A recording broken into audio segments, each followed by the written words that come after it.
Hello, and thank you very much for stopping by to watch this video. Now, over the next couple of videos, I'm going to be sharing my thoughts on things you need to have in place for you to stand out in the workplace. And we all know standing out in the workplace is not the end on its own. The whole goal of standing out in the workplace is basically you want to accelerate your career, you want to improve your visibility, not only within the organization you are in, but also within your industry.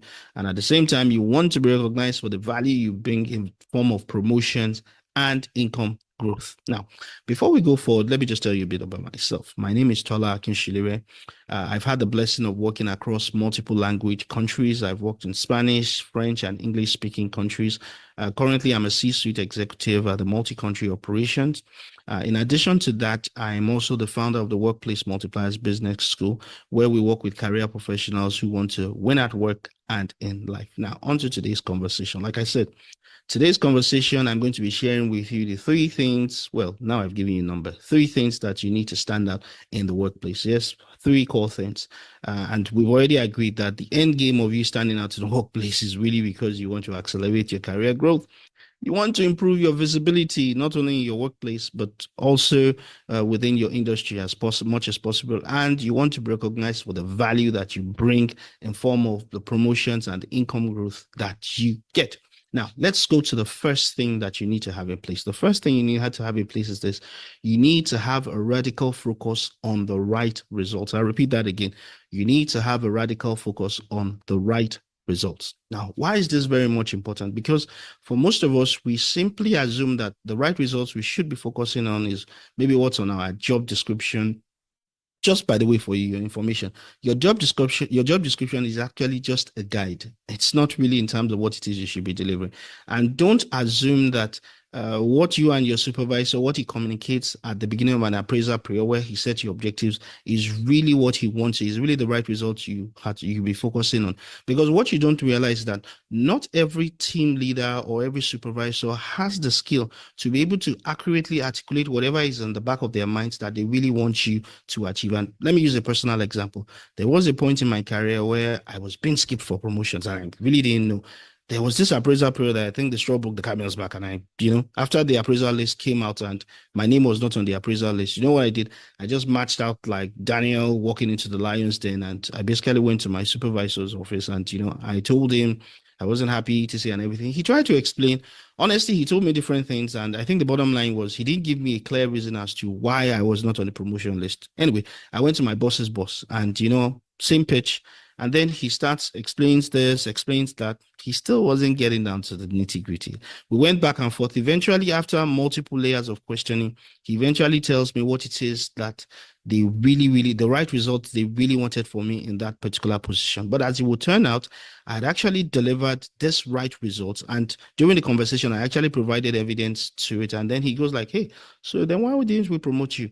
But as it would turn out, it was like, look, at this point in time, we can't do anything. We can't bring out a new promotion list. But what they did was the next appraisal period, which is not your typical promotion period, they made an exception for me and they promoted me.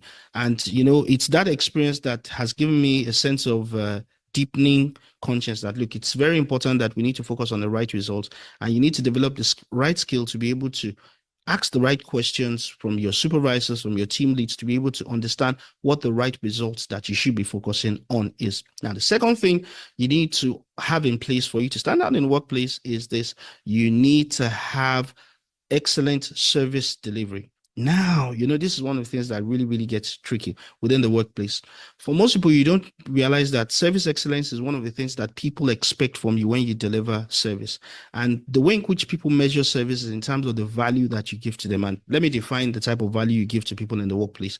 You give functional value, emotional value, and transcendent value. Now, for most people, we're all focused on functional value. That means you're simply just delivering the right results. But how you deliver the right results is also important. And you need to move it to another level whereby you start addressing emotional concerns that people have in terms of how you make people feel when you deliver that result. Now, let me give you an example. I'm going to share a story by Darren Hardy. Now, he talks about someone that he knew who wanted to pitch for a project. Now, the company in question had made a tender, had issued a tender document that, hey, we want to do this project. These are the technical specifications. These are the, the typical thing that you get in the tender documentation.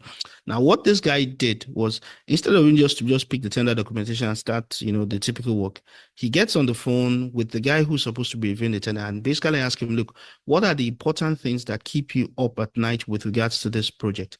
And from asking those questions, probing the questions, he found out what were the emotional concerns that the guy had with regards to this particular project. And you know what he did? He simply tailored his tender to not, yes, he addressed the technical things, all the technical requirements, but he also tailored it to also address the emotional concerns which this person had. And he went a mile further. They had requested that this thing should be sent via email. Instead of him just sending via email, he sent via email and then he had it printed, bounded, and sent the hard copy to the person's office. Of course, the fact that they're asking everybody to send via email, that means they're still going to do the work of printing. This guy had already skipped that by helping them to print it. And you can imagine the reason why he got that, because he went beyond just providing functional value. He also provided emotional value. And those are some of the things you need to leverage on in the workplace. The third thing which you need to have in place, you need to master the skill of people leadership. Now, when I said people leadership, the first thing you're thinking about team leadership. No, team leadership is different. People leadership is basically your ability to engage rightly with people within your ecosystem. You need to have the ability and the capacity to engage well with the people on your level, people below you, and people above you. Basically, you need to have the right ecosystem of people that are speaking on your behalf at different places. You need to have people on your level, people below you, people above you who are also speaking for you at different places. And the end game really for this is that you would end up creating a network of people who will not only speak for you, but can also open doors that you might not be able to open for yourself. And there you have it. The three things you need to have in place for you to stand out in the workplace. Number one, you need to have a radical focus on the right results. Number two, you need to have a passion for service excellence. And number three, you need to master the skill of people leadership. Now, just by way of update, I'm actually putting together a workshop where I'm going to be going into detail, talking about how you can actually go ahead and implement this. The workshop is going to be happening on Saturday, October 12th.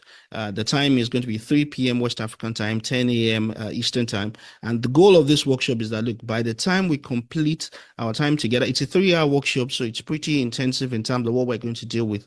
By the time we complete the whole workshop on Monday, you should be able to show up and implement everything. And over the next couple of weeks, we should see a radical transformation in terms of your results within the workplace. So what I'm going to do is I'm going to leave information about the workshop. I'm going to leave it on the comments under this video. And I really look forward to you being able to join me on this workshop where we radically transform the world of work for you and raise you up to the next level. Thank you very much. And I wish you a great day.